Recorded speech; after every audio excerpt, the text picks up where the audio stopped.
All right, gentlemen, a big show ahead, and it is brought to you by the number 4. Well, is this Sesame Street?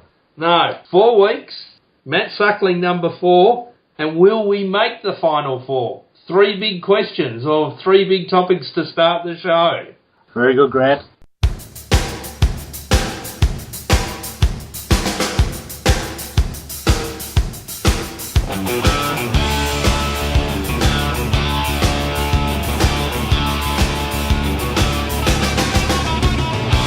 Now, it's going to be action-packed. There's a blast. There's a whack. Tonk of the week. I've got 4 nominations for that. I think we're going to have a big discussion over which fool there is in the media. They could all be tonks. But let's start it off with the Crimestoppers.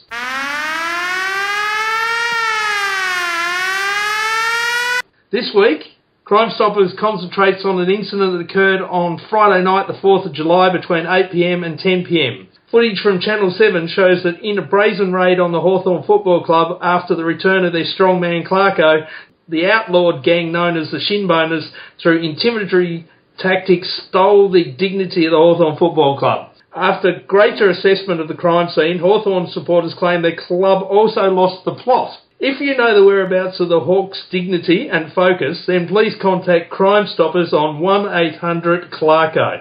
Crimestoppers, brought to you tonight by Hawks One-Eyed View.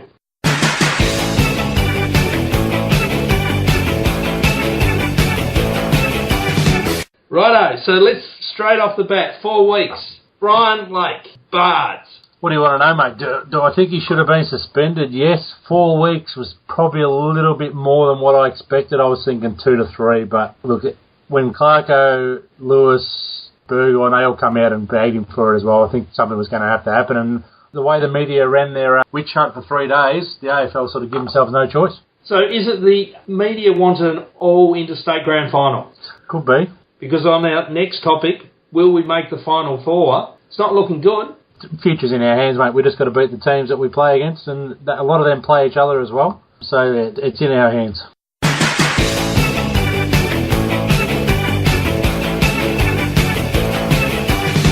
Wedders, Matt Suckling. Yeah, my view on Matt Suckling is that he is probably the most overrated player on our list. Yes, he is a great kick when it comes off, but he tends to turn them over fairly frequently. And the thing I struggle with Suckling is coming out of that back half, he is not a two-way runner. Nosed him a number of times on Friday night, just refusing to track his opponent back into our defensive half. And when we're chopping the ball up the way we were going to get penalised for it, and he was a liability on the night despite what his champion data stats say and despite what his numbers tell you. Yeah, I was about to say the same thing, that normally I think champion data stats are a pretty fair way of looking at a player, and Suckling was our 4th highest rated player on Friday night, and he was not in our top 20 on the night, I don't think so. They've missed a few there. You know, he had some good ball usage and a few rebounds out of 50, which has probably bumped his figures up, but definitely not a defensive player. When we've got our best 6 going down back, the role's there for him because he doesn't have to be. He gets covered so he can be that attacking player, but when the pressure's on to defend as well, not so good. And it makes me wonder if there's any way he could play off a half-forward flank. Just use that boot around the 50 to hit up targets and kick some goals. But I think, again, the defensive pressure as a forward probably is not there. I'm going to say it right now, boys, and I expect you to bake for it, but when I sat down and put together our best 22 coming to the finals, if everybody was fit and available, I couldn't find a spot for Suckling. Yeah, I would not be offended if he was used to land us a big fish come October.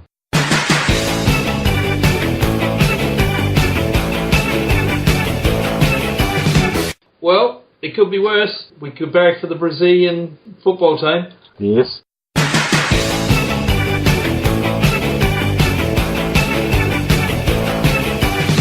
So, Bards, let's get into the score and get it over and done with quickly. North Melbourne 16-12, 108, Hawthorn 13-10, 88.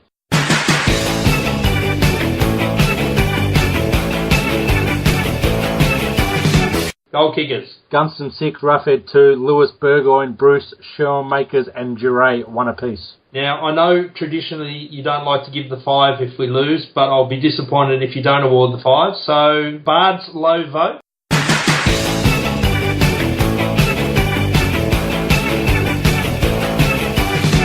5 votes Jack Gunston, one of his best games for the club.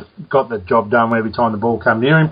Despite me having one customer who saw him get a kick and said something like that, number 19 for Hawthorn hasn't done much. I said, no, he's kicked 5 goals. 4 to Hodge, 3 to Lewis, 2 to Piopolo, mainly for his tackling pressure. He had 8 tackles on the night, and I was scraping the barrel a bit, and 1 to Burgoyne.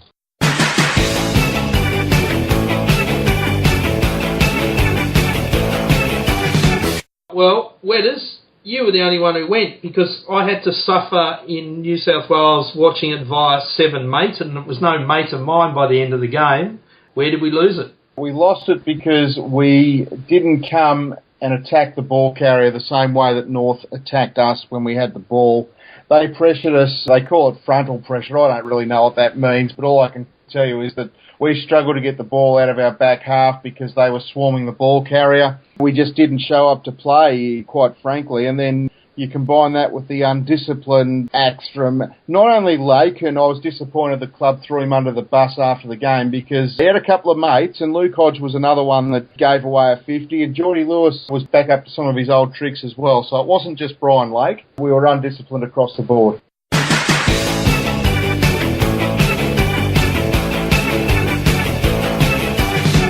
All right, well, Bards, do you reckon it might have also started when we lost Hill in the warm-up and Sewell went early?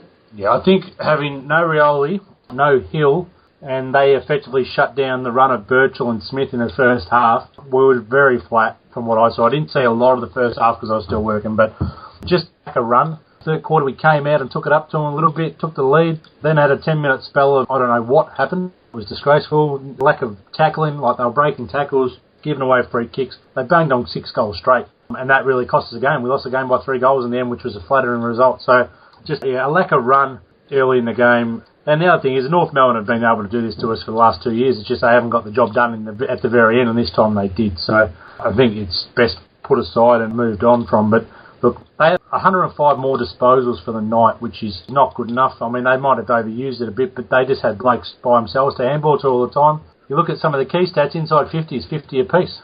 Clearances, 38, 35. So to me, we were winning the ball, but just not working hard enough to provide options for ourselves. And that's why there's a lack of disposals, because the blokes aren't running to space, and it hurts you going back the other way when you don't run back. So not good enough, and hopefully we can turn that around.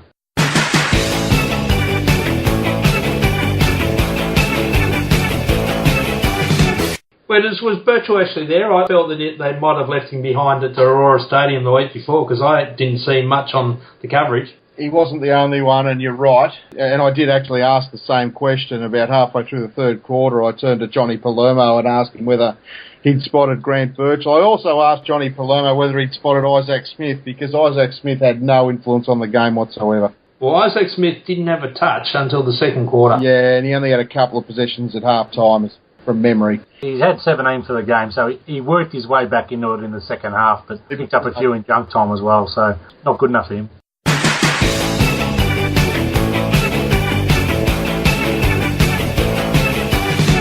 Well, I'm going to ask a couple of big questions here. The first one to Wedders. Andrew Russell. Mm-hmm. Is he going to come under some scrutiny with all these soft tissue injuries?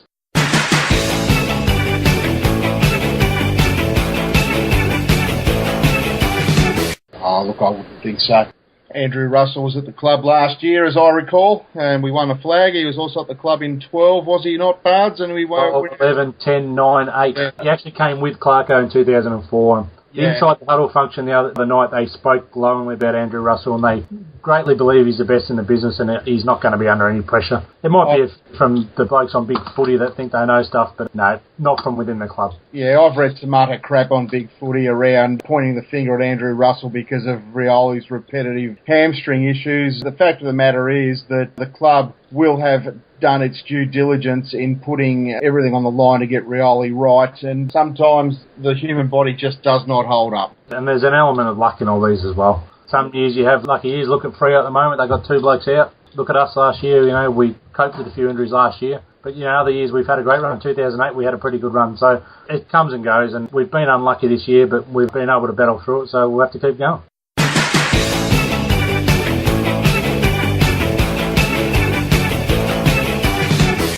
All right, now one for you, Bards. Bruce, Do you feel that he's not taking shots that he would have otherwise taken because of this stupid thing the media is beating up around consecutive goals? Yeah, I don't think so. There was one on the weekend where he had the ball against the boundary line, wrong side for a right footer, and the team this year have been very big on trying to find that target inside. And I think that's what he was trying to do. I don't think he's worried about kicking a point, to be honest. I hope not anyway.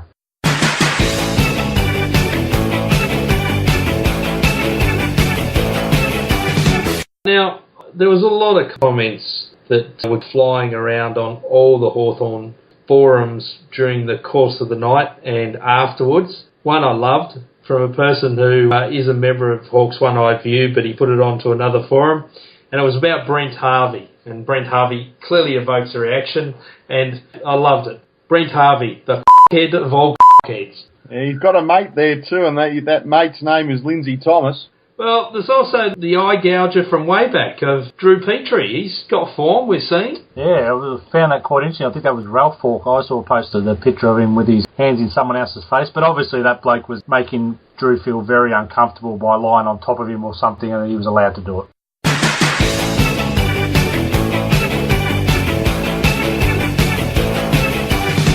And the last one, which was the ripper, and I think it was required just to calm everyone, but there was a guy called Pete Bellman on Hawthorn Football Club, and he said, look, I know everyone's bagging it, some negative comments, we need a bit of your lightheartedness, and he said, I love the one pink boot and the one green, I think he meant blue boot of Sammy Mitchell's. That's just so Mitchell can tell his left foot from his right foot because he doesn't know which one's which when he's kicking. Well, which one he's good at? It's not a new idea, he's just pinched that off half the World Cup players playing in Brazil. Exactly right.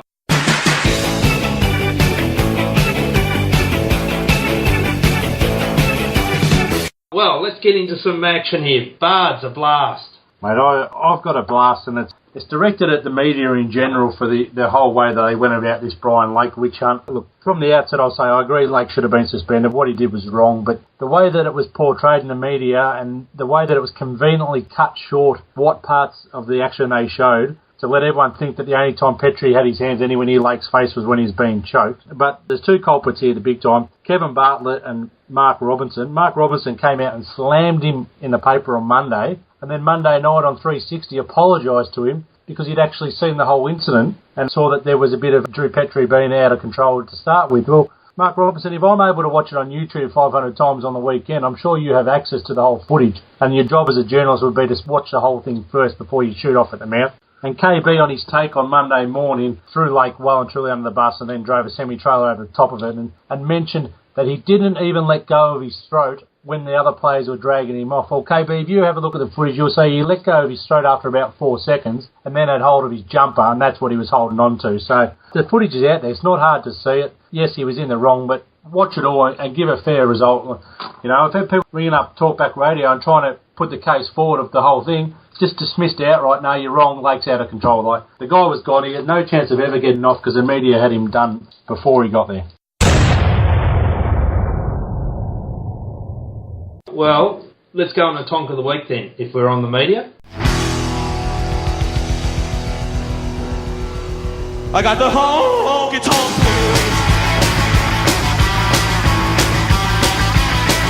I didn't have KB as a nomination, but I'll put him as a nomination now, and you put the case forward for it. Bards, Mark Robinson, I had him as a nomination, I think justified, and the guy seemed to wax and wane. Wax on, wax off. He was a nice guy, and then he was nasty, and then he was trying to be Mr. Nice Guy again, and then in the end he still wanted him to have 4 weeks. My third one, which was my original one, because he started it, was Bruce McAvaney. It was quite clear Bruce was trying to make the case for it early on Friday night. Did you catch the replay? I haven't heard what Bruce had to say, so you might have to enlighten me. The KB one's interesting. He's made a career out of dismissing anything anybody's got to say. And then there's Caro, and there's really no excuse for Caro. She didn't want Lake suspended. She wanted the guy lynched. That's my fourth one. So the fifth one I had, but you'll have to enlighten me, gentlemen, because clearly it happened on Friday in the papers, was Dermot Brereton. What did he do? He wrote an article in the Herald Sun and basically lined up a couple of North Melbourne players, one being Harvey, who he called selfish, and the other one being Nick Del Santo, who he more or less called a soft footballer. I think he called him lazy as well. Yeah. I think fair point, Housey, but I think if we're using that as an excuse as to why we didn't show up to play, then we are really struggling. Just quietly though, Nick D'Alessandro 36 touches Friday night, Brent Harvey 30. Yeah, but how much of it do you really attribute to Dermy's article? No, a little bit motivation maybe. All right, well, nominations this week are KB, Mark Robinson, Bruce McAvaney and Caro Wilson. And we'll let the Hawks One-Eyed View family decide who Tonk of the Week is. I got the honky tonk.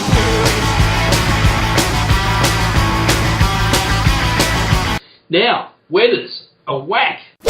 Okay, boys, on a slightly lighter note, because obviously the week's been taken up with Brian Lake and the story there, but on a slightly lighter note, we have gone far too far now by way of Americanising this great sport. On Friday night, and you boys weren't at the game and you probably didn't see this on TV, but after every North Melbourne goal, and to be fair, there were quite a few, the crowd announcer at the ground, bearing in mind it's a North Melbourne home game, the crowd announcer saw fit to suggest to the North Melbourne faithful that they should make some noise after every goal, and also sprayed it all over the scoreboards all night. After every North Melbourne goal, he was telling everybody to make some noise. And if the North Melbourne fans are too stupid to know when to cheer, then there's really no saving them. And the last time I saw anything like this was when I was at a New York Yankees game a couple of years ago. It's just not necessary. My sister went to the game as a corporate guest of North Melbourne, actually, and she couldn't believe that they had people telling them when to cheer. It was like Candle. You go in an audience for a live TV show and they put the applause sign up. Yeah. Surely you've got the idea when your team's running all over the premiers that you could probably be making some noise without being told. The only thing they didn't do was bring back the old doggy, doggy, doggy, woof, woof, woof that we had at that same stadium back in the early 2000s. Well, talking of all things North Melbourne, a former North Melbourne player, John Longmire. This is Toughen Up Princess segment, this one. Whinging about Buddy not getting a fair go. Welcome to our world. Yeah. He didn't have too much problems with Franklin not getting a fair go when he was playing against him for 10 years. We were guilty of the same, boys. We were banging on about it for years. And I don't know whether you saw much of that game against the West Coast Eagles, but he was molested by Mackenzie on the night.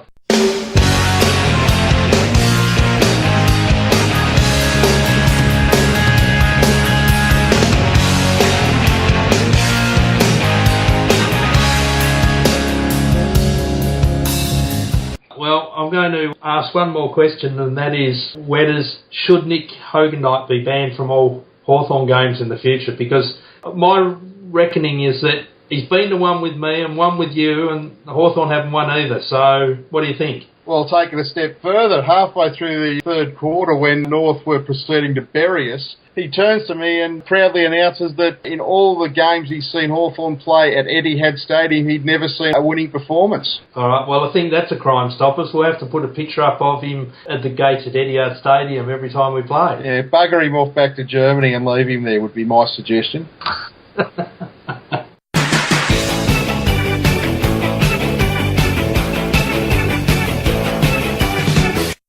All right, well, nearest to the pin, there is no winner, clearly. No one came close. In fact, we all went into the water. But it's good to see we've got lots of people contributing. So let's get stuck into this week's game.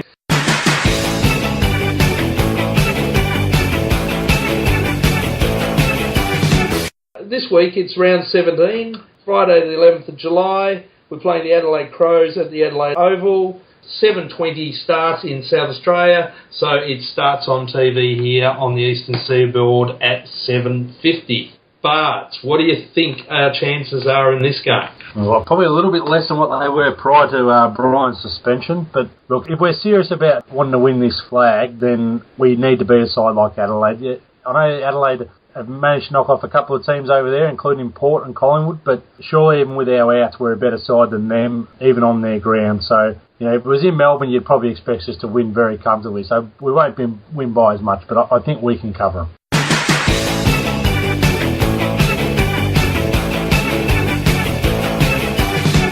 All right, well, Adam, who are our ins and who are our outs? Clearly, Sewell is pale will be out.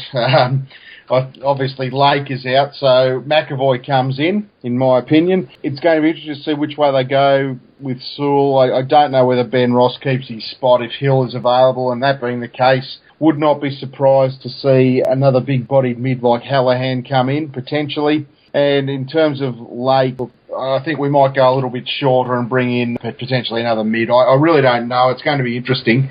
My big concern on the night is what do we do about Taylor Walker? He's had half a dozen or so games back now, and he's going to provide a very interesting matchup. They've also got Jenkins in their forward half. So, look, this is far from being a given, this match. And, you know, if we get away with it, any margin will do me just fine. But doesn't Langford come in to tag Dangerfield? Shuey goes down back. Cheney comes into the side because clearly we've got a problem there with Suckling. Loudon's in because we need the big guy tapping for one game and then they'll send him back. My question is, will Big Boy come in? Probably does for Hale. Hale's got to go out because he's been very average. He needs to go find some form. You can't have less than 10 positions for 6 weeks in a row or something, so that's not good enough for him. He's got to go out. Big Boy comes in because he's got runs on the board and he's been recruited to play football. Loudon will buy his time for another week or so. I think you might see him again when we have a couple of games against Melbourne and the Western Bulldogs. Cheney's an interesting one because the way they've played him, he plays as a fullback, so he only comes in if he comes in to replace Lake. If you do that, Shoemaker stays forward. So it's just a matter of matchups. I think we need to be careful of not throwing everyone back and then not providing to stretch them forward. So Don will have to go back, Barts, given the fact they've got 2 key talls that are capable of kicking bags. I can't see us going in too light on in the back half. Yeah, well, if he goes back and he takes one, you know, you've got Walker and Jenkins. Big fella Jenkins to look after. There's also our other nemesis there in James Podsiadly, who's got a habit of playing his best football against Hawthorn. So he's been playing across half back for the Crows. Okay, well, hopefully he stays there then, because that's the last thing we want is for him to stretch. That's what I'm saying. I think we need to be careful. If we're too small up forward, then it'll give him an opportunity to even rest someone else down back in their forward line. So, you're probably right. Shuey probably does go back while Lake's out. But interesting to see what happens. I guess we go with Roughhead and Gunston, 2 prongs up forward. Tagging wise, Dangerfield's hit and miss. He's played some very good football this year, but he's also under a bit of an injury cloud. Sloan's the one you probably want to tag, and if that's the case, then I think Langford's probably the best for the job. But I guess Hallahan will be in the mix. I can't see him debuting Woodward over there in such an important game, so probably Hallahan and Langford are the ones in the mix, and then obviously with Hill if he's fit.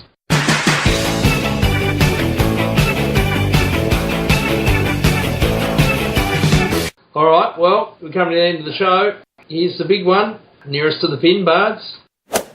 4! 22 points. 22. Wedders? 4! 3 points. Well, I was going to say 3 as well, so I'll go 4! 1. That will make quite an interesting finish. You're not giving yourself much chance of winning, you know. There's no many points underneath that. Well, you know what my view is when I give 1, but I think it's a rather close game. I'm not quite sure how it's going to end up, so no one might be in the mix, but anyway, keep putting in nearest to the pin and we'll see where we go.